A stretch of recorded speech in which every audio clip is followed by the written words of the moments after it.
अच्छा। जय सच्चिदानंद। कंठियानंद जी, हम हाँ जी। ये पिछले 3 हफ्ते से वैसे तो वो तो काफी टाइम हो गया, 3 अलगपन के वाक्यों का आराधन करना दिन भर। लेकिन पिछले 3 हफ्ते से हम लोभ के ऊपर तो क्या बोले, विचारणा करते हैं, स्वाध्याय हाँ जी। करते हैं। तो आप अपना, पहले भी आप बता चुके हैं, लेकिन अभी 5 इंद्रियों के सुख के संबंध में जो लोभ होता है और उसके सामने आपकी ज्ञान से क्या, दादा के ज्ञान से क्या प्रतिक्रिया स्वाध्याय होता है, वो आप बताएं। हम्म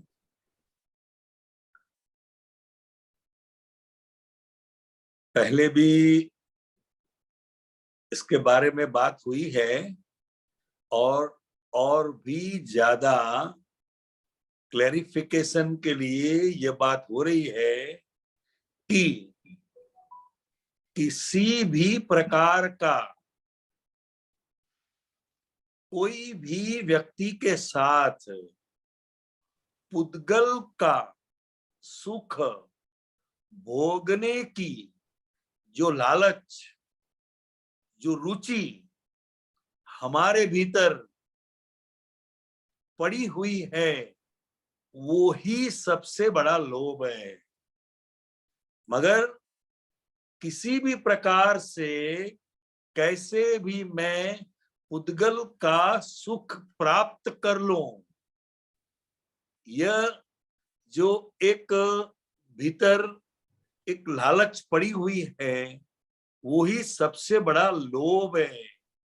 अगर किसी को ज्यादा लाभ होता है और कभी मेरे को कम लाभ होता है, तो भी मेरा लोभ खड़ा हो जाता है कि इनको इतना ज्यादा और मेरे को कम, ऐसा भी कभी हो जाता है।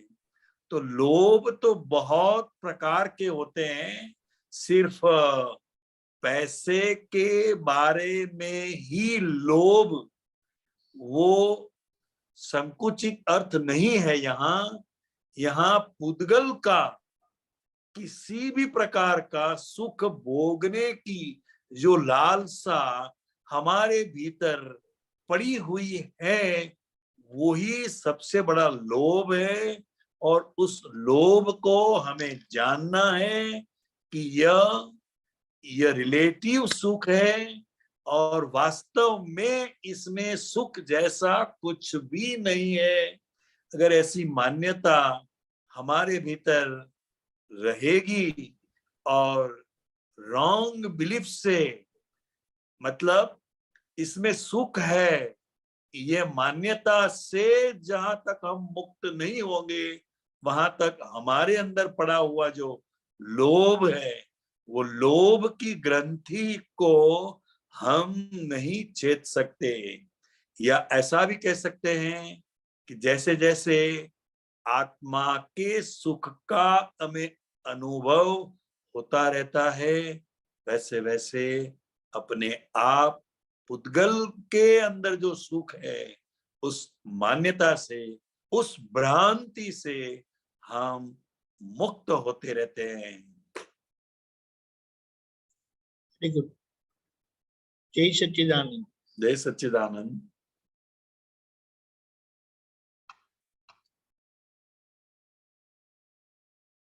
जय सच्चिदानंद।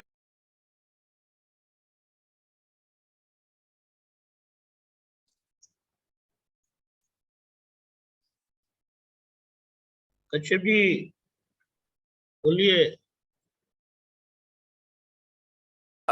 एक रिसेंट मेरे को इसका एक्सपीरियंस हुआ लोग का, अगर ना, yes please, sure you can share sir. हाँ, मैं जो है वो पिछले संडे को मैं जा रहा था मार्केट में, जो क्राउडेड मार्केट है उसमें थोड़ा सा मैंने केयरलेसनेस किया कि थोड़ा गाड़ी लगाया, तो उसमें बहुत कम जगह पे दूसरे गाड़ी को पास करने का था। तो मैंने सोचा कि एक थोड़ा सा ये सामान लेना, तो जल्दी से लेकर ये निकल जाऊंगा। लेकिन वो ऐसे चांस हुआ कि वो गाड़ी लग गई और मेरे को वो पता भी नहीं चला, किसी ने बताया कि आपको किसी ने मार दिया। तो तब से मुझे समझ में आने लगा कि अभी इसका असर मेरे को होएगा। तो अंदर से मेरे को शुरू हुआ ऐसे असर, जो है असर हुआ भी कि ये लॉस हुआ है, ऐसा ये क्यों हुआ, ये ऐसा ऐसा थोड़ा मन और बुद्धि बताने लगी जो है कि इसमें ये लॉस हुआ है, ठीक है। तो उसमें खड़ा हुआ जो है कि ये व्यवस्थित है और ये फाइल का सब्बा हुआ, ऐसा है, ये भी खड़ा हुआ। तो उसमें काउंटर किया तो थोड़ी मतलब वो काफी हद तक वो काउंटर हो गया। तो उसके बाद फिर मैंने आके घर आके भी जो है वो उसका उपाय और किया कि जो जो बाकी का रेजिड्यू जो था वो उसके लिए जो दवाई जो मैं अप्लाई करता हूँ दादाजी का, मैंने आधा घंटा वो वाणी सुनी तो उससे और फिर शांत हो गया और फिर वो पूरा सीरियस हो गया। ये मैंने अनुभव बताया। सही है डॉक्टर साहब, ये हमेशा हम जब ऐसे शॉर्टकट या कॉम्प्रोमाइज करते हैं ना, तो वहां पर कहीं ना कहीं हमें मार खाना ही पड़ता है। इसीलिए हाँ थोड़ा हमेशा व्यवहार में थोड़ा क्या बोले, फोरसाइट से, हम्म, आगम चेतु बोलते हैं कि क्या, कि जिससे वो परिस्थिति हमें आए ही नहीं, ऐसा रखना वो चाहिए। वो बुद्धि ने ऐसे बताया कि पहले तो आप जल्दी से मतलब लेके सामान निकल जाओगे तो कुछ होगा नहीं, तो उस हिसाब से केयरलेसनेस हो गई हो ऐसे ये करेक्ट, करेक्ट।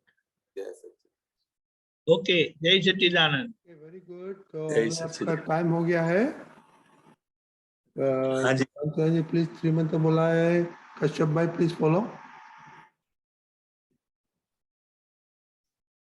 नमो वितरागाय, नमो वित्रागाय, नमो अरिहंताणम, नमो अरिहंतानम, नमो सिद्धाणम, नमो सिद्धानम, नमो आयरियाणम, नमो